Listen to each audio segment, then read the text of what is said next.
Thank you for submitting your assignments for week 1. We have provided feedback to you. A few points arose from reviewing your assignments. The first was the wide diversity of industries represented.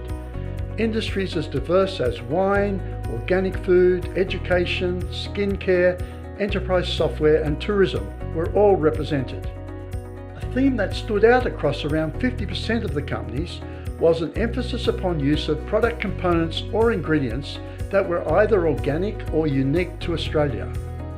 Another broad theme was that nearly all of the companies are initially tackling niche market segments, which if they exist in China will lead to market positions which will be highly defensible.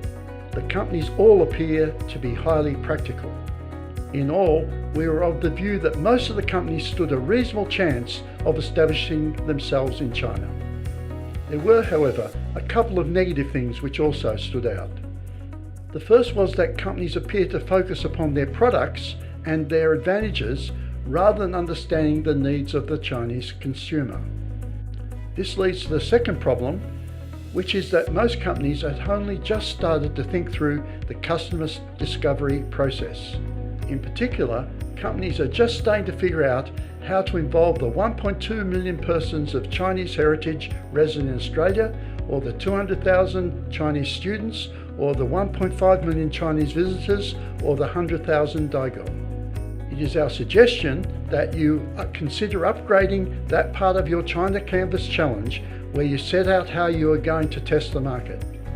We look forward to receiving your further assignments. Given the tight clustering of the quality of your work, the ranking on the leaderboard is still very open to change over the next few weeks.